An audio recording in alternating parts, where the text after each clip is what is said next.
After 22 years of nightmare and terror, saved only by a desperate conviction of the mythical source of certain impressions, I am unwilling to vouch for the truth of that which I think I found in Western Australia on the night of July 17, 1935. There is reason to hope that my experience was wholly or partly an hallucination, for which indeed abundant causes existed, and yet its realism was so hideous that I sometimes find hope impossible. If the thing did happen, then man must be prepared to accept notions of the cosmos, and of his own place in the seething vortex of time whose merest mention is paralyzing. He must too be placed on guard against a specific lurking peril, which, though it will never engulf the whole race, may impose monstrous and unguessable horrors upon certain venturesome members of it. It is for this latter reason that I urge with all the force of my being a final abandonment of all attempts at unearthing those fragments of unknown primordial masonry which my expedition set out to investigate. Assuming that I was sane and awake, my experience on that night was such as has befallen no man before. It was, moreover, a frightful confirmation of all I had sought to dismiss as myth and dream. Mercifully, there is no proof, for in my fright I lost the awesome object which would, if real and brought out of that noxious abyss, have formed irrefutable evidence. When I came upon the horror, I was alone, and I have up to now told no one about it. I could not stop the others from digging in its direction, but chance and the shifting sand have so far saved them from finding it. Now I must formulate some definitive statement, not only for the sake of my own mental balance, but to warn such others as may read it seriously. These pages, much in whose earlier parts will be familiar to close readers of the general and scientific press, are written in the cabin of the ship that is bringing me home. I shall give them to my son, Profitable Wingate Peaslee of Miskatonic University, the only member of my family who stuck to me after my queer amnesia of long ago, and the man best informed on the inner facts of my case. Of all living persons, he is least likely to ridicule what I shall tell of that fateful night. I did not enlighten him orally before sailing, because I think he had better have the revelation in written form. Reading and rereading at leisure will leave with him a more convincing picture than my confused tongue could hope to convey. He can do as he thinks best with this account, showing it with suitable comment to any quarters where it will be likely to accomplish good. It is for the sake of such readers as are unfamiliar with the earlier phases of my case that I am prefacing the revelation itself with a fairly ample summary of its background. My name is Nathaniel Wingate Peaslee, and those who recall the newspaper tales of a generation back, or the letters and articles in psychological journals 6 or 7 years ago, will know who and what I am. The press was filled with the details of my strange amnesia in 1908-13, and much was made of the traditions of horror, madness, and witchcraft which lurk behind the ancient Massachusetts town then and now forming my place of residence.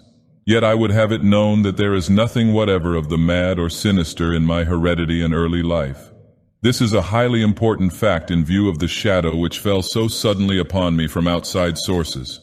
It may be that centuries of dark brooding had given to crumbling, whisper-haunted Arkham a peculiar vulnerability as regards such shadows, though even this seems doubtful in the light of those other cases which I later came to study. But the chief point is that my own ancestry and background are altogether normal. What came from somewhere else, where I even now hesitate to assert in plain words. I am the son of Jonathan and Hannah Wingate Peaslee, both of wholesome old Haverhill stock. I was born and reared in Haverhill at the old homestead in Boardman Street near Golden Hill, and did not go to Arkham till I entered Miskatonic University at the age of 18. That was in 1889. After my graduation, I studied economics at Harvard and came back to Miskatonic as instructor of political economy in 1895. For 13 years more, my life ran smoothly and happily.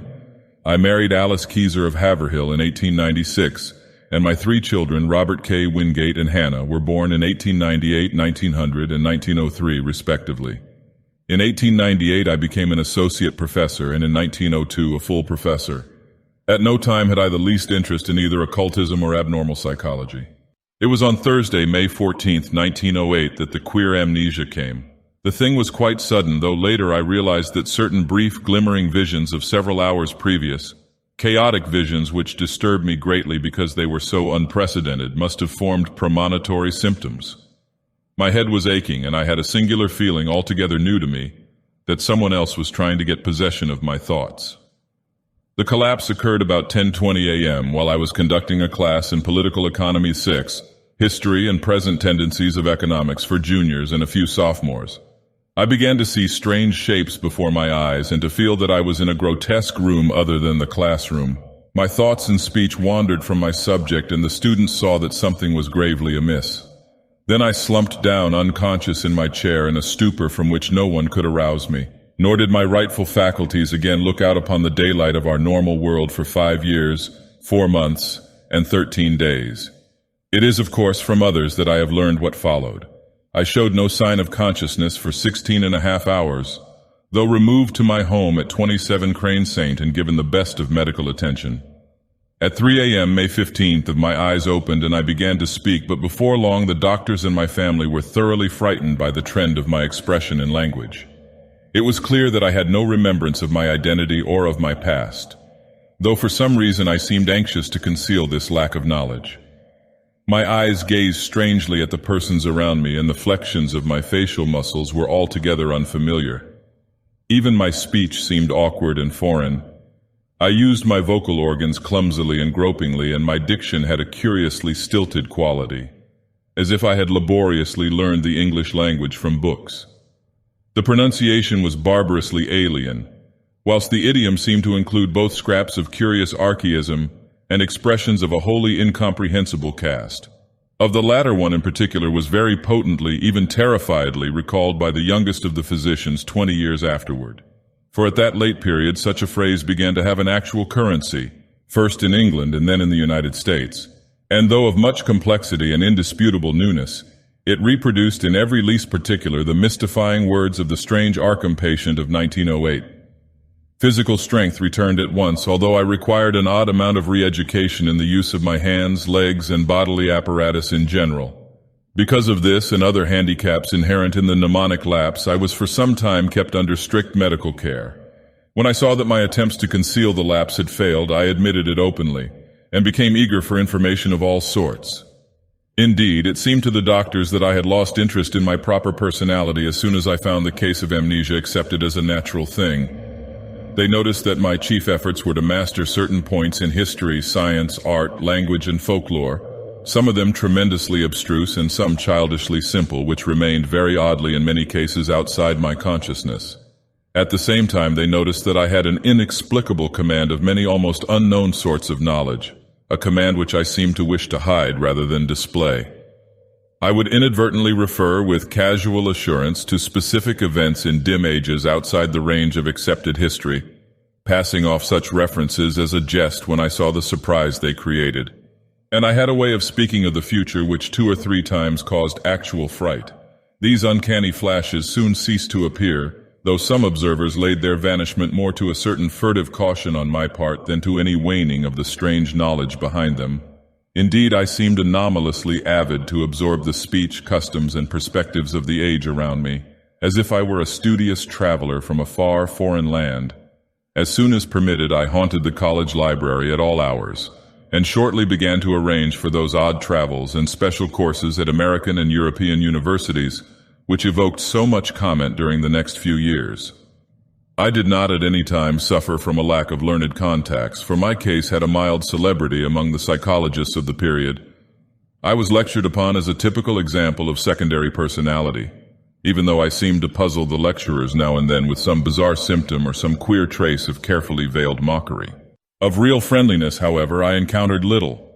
Something in my aspect and speech seemed to excite vague fears and aversions in everyone I met, as if I were a being infinitely removed from all that is normal and healthful. This idea of a black hidden horror connected with incalculable gulfs of some sort of distance was oddly widespread and persistent. My own family formed no exception. From the moment of my strange waking, my wife had regarded me with extreme horror and loathing, vowing that I was some utter alien usurping the body of her husband. In 1910, she obtained a legal divorce, nor would she ever consent to see me even after my return to normalcy in 1913. These feelings were shared by my elder son and my small daughter, neither of whom I have ever seen since. Only my second son, Wingate, seemed able to conquer the terror and repulsion which my change aroused. He indeed felt that I was a stranger, but though only 8 years old, held fast to a faith that my proper self would return. When it did return, he sought me out, and the courts gave me his custody. In succeeding years, he helped me with the studies to which I was driven, and today at 35 he is a professor of psychology at Miskatonic. But I do not wonder at the horror I caused, for certainly the mind, voice, and facial expression of the being that awaked on May 15, 1908, were not those of Nathaniel Wingate Peaslee. I will not attempt to tell much of my life from 1908 to 1913, since readers may glean all the outward essentials, as I largely had to do, from files of old newspapers and scientific journals. I was given charge of my funds and spent them slowly and on the whole wisely, in travel and in study at various centers of learning. My travels, however, were singular in the extreme, involving long visits to remote and desolate places. In 1909, I spent a month in the Himalayas, and in 1911 aroused much attention through a camel trip into the unknown deserts of Arabia. What happened on those journeys I have never been able to learn. During the summer of 1912, I chartered a ship and sailed in the Arctic north of Spitsbergen, afterward showing signs of disappointment. Later in that year, I spent weeks alone beyond the limits of previous or subsequent exploration in the vast limestone cavern systems of Western Virginia, black labyrinths so complex that no retracing of my steps could even be considered. My sojourns at the universities were marked by abnormally rapid assimilation, as if the secondary personality had an intelligence enormously superior to my own. I have found also that my rate of reading and solitary study was phenomenal. I could master every detail of a book merely by glancing over it as fast as I could turn the leaves, while my skill at interpreting complex figures in an instant was veritably awesome. At times there appeared almost ugly reports of my power to influence the thoughts and acts of others, though I seem to have taken care to minimize displays of this faculty. Other ugly reports concerned my intimacy with leaders of occultist groups and scholars suspected of connection with nameless bands of abhorrent elder-world hierophants. These rumors, though never proved at the time, were doubtless stimulated by the known tenor of some of my reading, for the consultation of rare books at libraries cannot be effected secretly. There is tangible proof, in the form of marginal notes, that I went minutely through such things as the Comte d'Erlet's Culte des Ghouls, Ludwig Prinz de Vermis Mysterious, the Unosprechlichen Kulten of von Junst, the surviving fragments of the puzzling Book of Ibon, and the dreaded Necronomicon of the mad Arab Abdul al-Hazred. Then, too, it is undeniable that a fresh and evil wave of underground cult activity set in about the time of my odd mutation. In the summer of 1913, I began to display signs of ennui and flagging interest, and to hint to various associates that a change might soon be expected in me. I spoke of returning memories of my earlier life, though most auditors judged me insincere, since all the recollections I gave were casual, and such as might have been learned from my old private papers.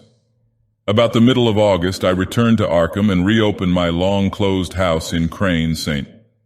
Here I installed a mechanism of the most curious aspect, constructed piecemeal by different makers of scientific apparatus in Europe and America, and guarded carefully from the sight of anyone intelligent enough to analyze it. Those who did see it, a workman, a servant, and the new housekeeper, say that it was a queer mixture of rods, wheels, and mirrors, though only about 2 feet tall, 1 foot wide, and 1 foot thick. The central mirror was circular and convex. All this is borne out by such makers of parts as can be located. On the evening of Friday, September 26th, I dismissed the housekeeper and the maid till noon of the next day.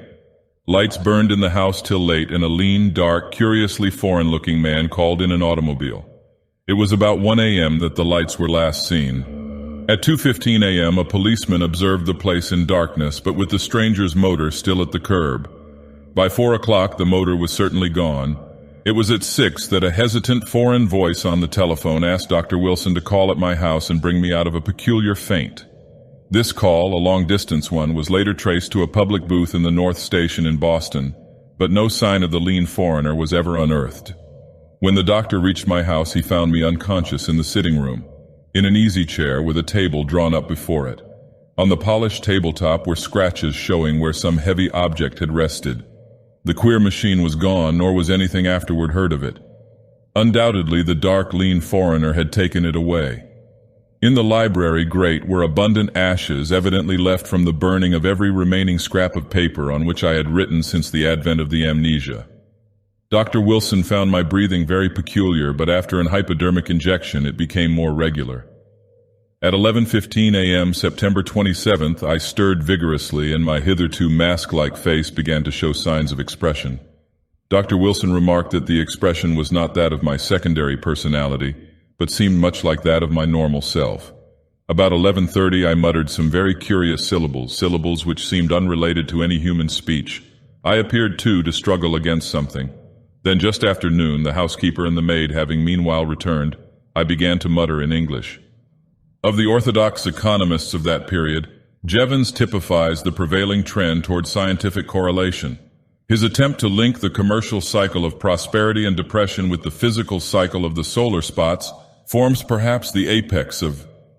Nathaniel Wingate Peaslee had come back, a spirit in whose time scale it was still that Thursday morning in 1908, with the economics class gazing up at the battered desk on the platform. My reabsorption into normal life was a painful and difficult process. The loss of over 5 years creates more complications than can be imagined, and in my case there were countless matters to be adjusted. What I heard of my actions since 1908 astonished and disturbed me, but I tried to view the matter as philosophically as I could. At last, regaining custody of my second son Wingate, I settled down with him in the Crane Street house and endeavored to resume teaching, my old professorship having been kindly offered me by the college.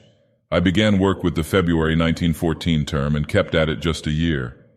By that time I realized how badly my experience had shaken me. Though perfectly sane, I hoped, and with no flaw in my original personality, I had not the nervous energy of the old days. Vague dreams and queer ideas continually haunted me, and when the outbreak of the World War turned my mind to history, I found myself thinking of periods and events in the oddest possible fashion. My conception of time, my ability to distinguish between consecutiveness and simultaneousness, seemed subtly disordered, so that I formed chimerical notions about living in one age and casting one's mind all over eternity for knowledge of past and future ages. The war gave me strange impressions of remembering some of its far-off consequences, as if I knew how it was coming out and could look back upon it in the light of future information. All such quasi-memories were attended with much pain, and with a feeling that some artificial psychological barrier was set against them. When I diffidently hinted to others about my impressions, I met with varied responses. Some persons looked uncomfortably at me, but men in the mathematics department spoke of new developments in those theories of relativity, then discussed only in learned circles, which were later to become so famous. Dr. Albert Einstein, they said, was rapidly reducing time to the status of a mere dimension. But the dreams and disturbed feelings gained on me so that I had to drop my regular work in 1915. Certain of the impressions were taking an annoying shape, giving me the persistent notion that my amnesia had formed some unholy sort of exchange, that the secondary personality had indeed been an intruding force from unknown regions, and that my own personality had suffered displacement. Thus I was driven to vague and frightful speculations concerning the whereabouts of my true self during the years that another had held my body. The curious knowledge and strange conduct of my body's late tenant troubled me more and more as I learned further details from persons, papers, and magazines. Queernesses that had baffled others seemed to harmonize terribly with some background of black knowledge which festered in the chasms of my subconscious.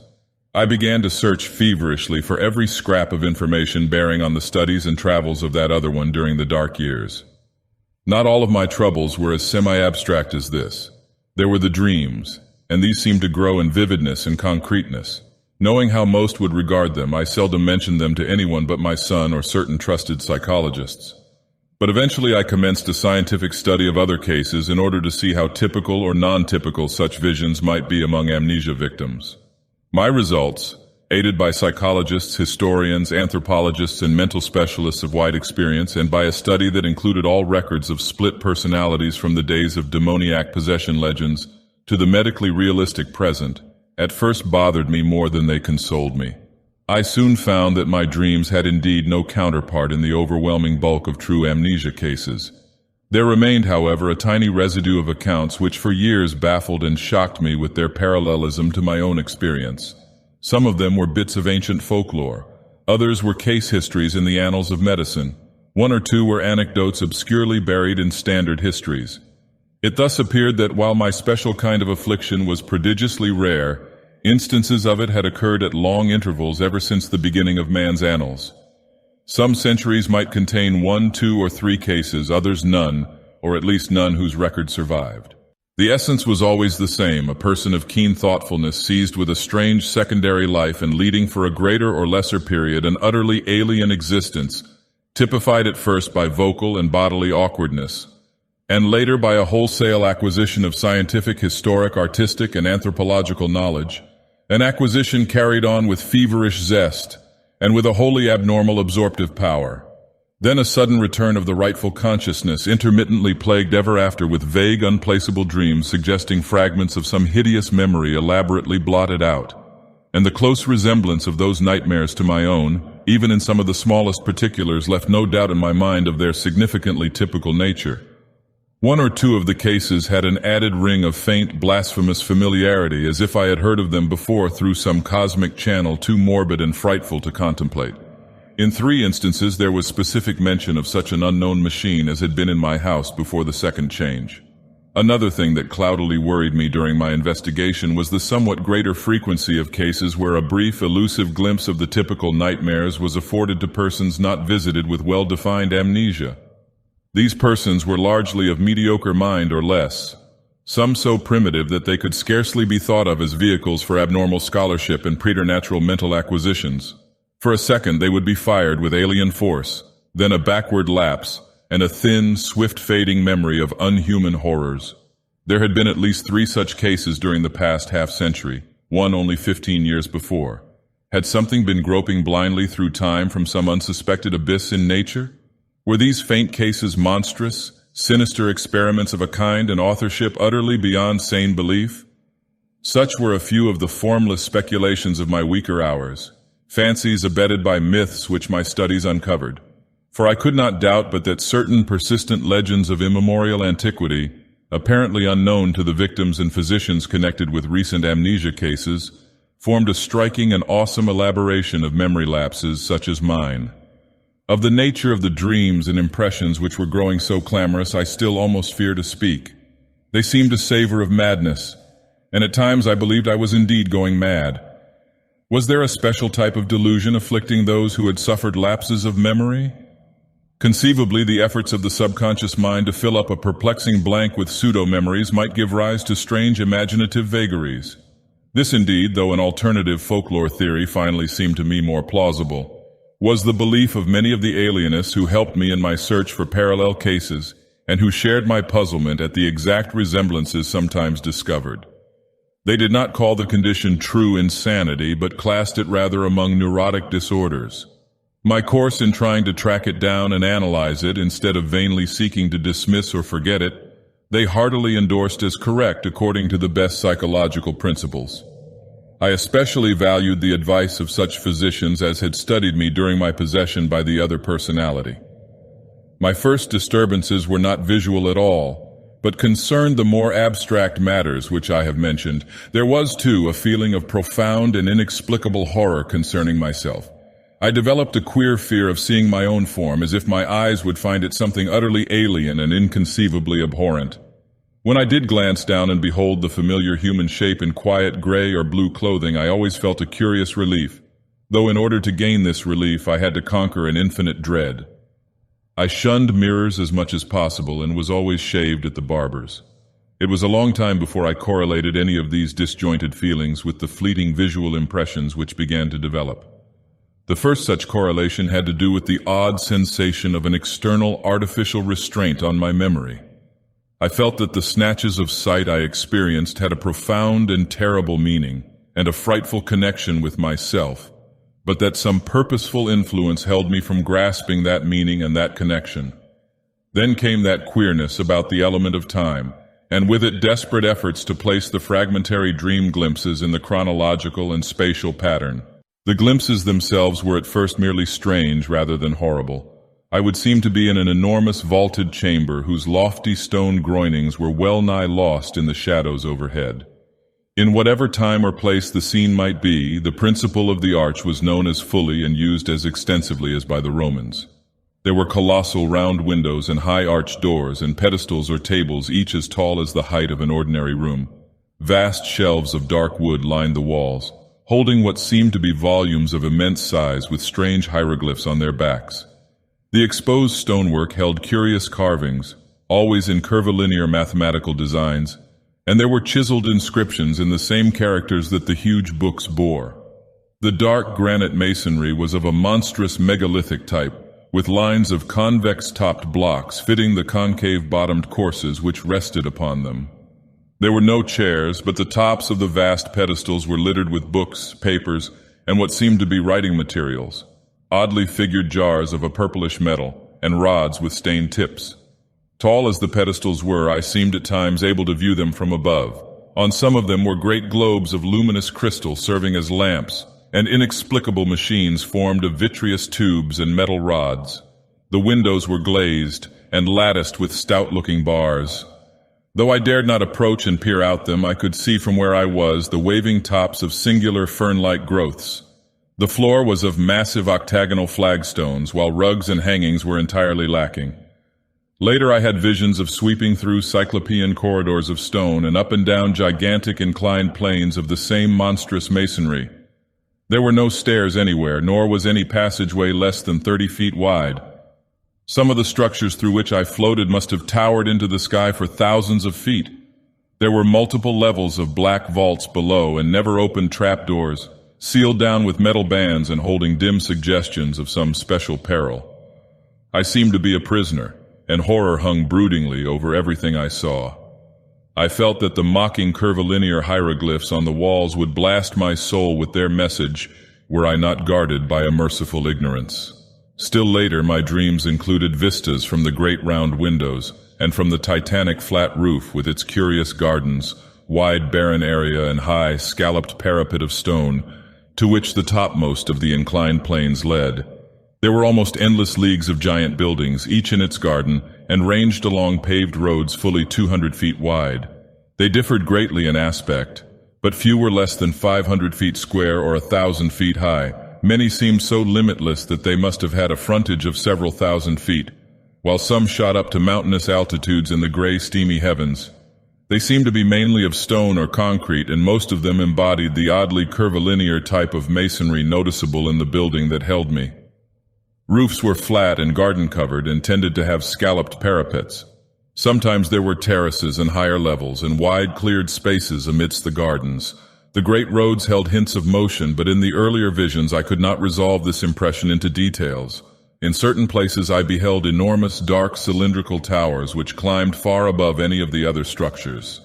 These appeared to be of a totally unique nature and showed signs of prodigious age and dilapidation. They were built of a bizarre type of square-cut basalt masonry and tapered slightly toward their rounded tops. Nowhere in any of them could the least traces of windows or other apertures save huge doors be found. I noticed also some lower buildings, all crumbling with the weathering of eons, which resembled these dark cylindrical towers in basic architecture. Around all these aberrant piles of square-cut masonry there hovered an inexplicable aura of menace and concentrated fear, like that bred by the sealed trapdoors. The omnipresent gardens were almost terrifying in their strangeness, with bizarre and unfamiliar forms of vegetation nodding over broad paths lined with curiously carven monoliths. Abnormally vast fern-like growths predominated, some green and some of a ghastly fungoid pallor. Among them rose great spectral things resembling calamites whose bamboo-like trunks towered to fabulous heights. Then there were tufted forms like fabulous cycads and grotesque dark green shrubs and trees of coniferous aspect. Flowers were small, colorless, and unrecognizable, blooming in geometrical beds and at large among the greenery. In a few of the terrace and rooftop gardens were larger and more vivid blossoms of almost offensive contours and seeming to suggest artificial breeding.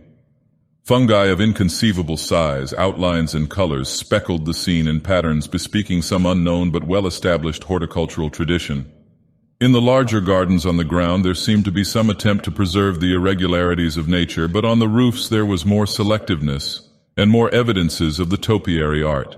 The skies were almost always moist and cloudy, and sometimes I would seem to witness tremendous rains. Once in a while, though, there would be glimpses of the sun, which looked abnormally large, and of the moon, whose markings held a touch of difference from the normal that I could never quite fathom. When, very rarely, the night sky was clear to any extent, I beheld constellations which were nearly beyond recognition. Known outlines were sometimes approximated but seldom duplicated, and from the position of the few groups I could recognize, I felt I must be in the Earth's southern hemisphere, near the Tropic of Capricorn. The far horizon was always steamy and indistinct, but I could see that great jungles of unknown tree ferns, calamites, lepidodendra, and sigillaria lay outside the city, their fantastic frondage waving mockingly in the shifting vapors. Now and then there would be suggestions of motion in the sky, but these my early visions never resolved. By the autumn of 1914, I began to have infrequent dreams of strange floatings over the city and through the regions around it. I saw interminable roads through forests of fearsome growths with mottled, fluted, and banded trunks, and past other cities as strange as the one which persistently haunted me. I saw monstrous constructions of black or iridescent stone in glades and clearings where perpetual twilight reigned, and traversed long causeways over swamps so dark that I could tell but little of their moist, towering vegetation. Once I saw an area of countless miles strewn with age-blasted basaltic ruins whose architecture had been like that of the few windowless, round-topped towers in the haunting city. And once I saw the sea, a boundless, steamy expanse beyond the colossal stone piers of an enormous town of domes and arches. Great, shapeless suggestions of shadow moved over it, and here and there its surface was vexed with anomalous spoutings.